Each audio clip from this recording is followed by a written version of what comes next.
দিল্লিতে নিরাপত্তার ঝুঁকিতে বাংলাদেশ হাই কমিশন। তবে হাই কমিশনের সামনে মারমুখী বিক্ষোভ নিয়ে বাংলাদেশের সংবাদ মাধ্যমে প্রকাশিত তথ্যকে এবার বিভ্রান্তিকর প্রোপাগান্ডা বলেছে ভারতের পররাষ্ট্র মন্ত্রণালয়।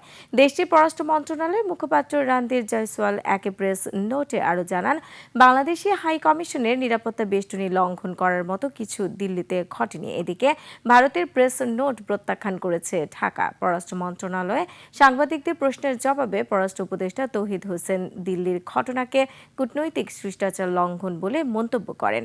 আফসানা নীলার রিপোর্ট। নায়াসিনামাইড ও স্যালিসাইলিক সমৃদ্ধ লিলি ফেস ওয়াশ যা ফেসের ডেড স্কিন সেল দূর করে দেয় দ্বিগুণ ফাস্টার ব্রাইটেনিং। গেল শনিবার রাতে দিল্লিতে নিযুক্ত বাংলাদেশের হাই কমিশনের সামনে বিক্ষোভ করে উত্তেজিত জনতা। দেয়া হয় নানা হুমকিমূলক স্লোগান।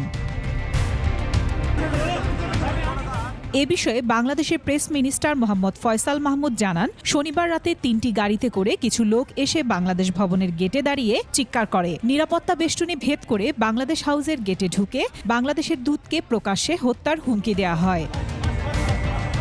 এরই প্রেক্ষিতে এক প্রেস নোট দেয় ভারতের পররাষ্ট্র মন্ত্রণালয়। দেশটির পররাষ্ট্র মন্ত্রণালয়ের মুখপাত্র রণধীর জয়সওয়াল বলেন, বাংলাদেশের কিছু গণমাধ্যমে বিভ্রান্তিকর প্রোপাগান্ডা ছড়ানো হয়েছে। তিনি জানান, ২০-২৫ জন যুবক নয়াদিল্লিতে বাংলাদেশ হাইকমিশনের সামনে জড়ো হয়ে ময়মনসিংহের সনাতন ধর্মের দীপু চন্দ্র দাসের নৃশংস হত্যার প্রতিবাদে স্লোগান দেয়। নিরাপত্তা বেষ্টনী লঙ্ঘন কিংবা নিরাপত্তা পরিস্থিতি তৈরির মতো পরিস্থিতি হয়নি বলে জানান তিনি।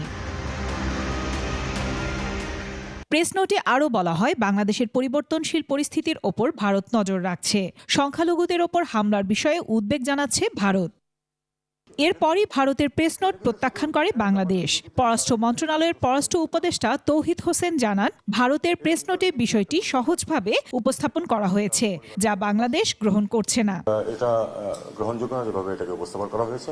শুধু হিন্দু নাগরিকের হত্যার প্রতিবাদ স্লোগান দিয়ে চলে গেছে তা না, তারা আরও অনেক কিছু বলেছে, সেটা আমরা জানি। এবং আমাদের পত্রপত্রিকায় যে রিপোর্টটা আসছে সেটাকে যে তারা বলছে যে মিসলিডিং, এটাও সত্য না। আমাদের পত্রপত্রিকায় মোটামুটি সঠিক রিপোর্টই এসছে, যেটুকু আমরা তথ্য পেয়েছি। সেটা কেউ একজন কথা বললো সেটার মধ্যে হতে পারে, কিন্তু আমার কথা হলো যে এ পর্যন্ত আসতে পারবে কেন, এসে সেখানে হুমকি দিতে পারবে কেন।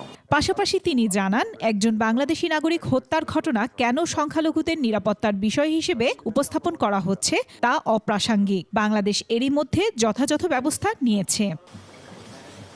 আফসানা নীলা, ২১ টেলিভিশন, ঢাকা।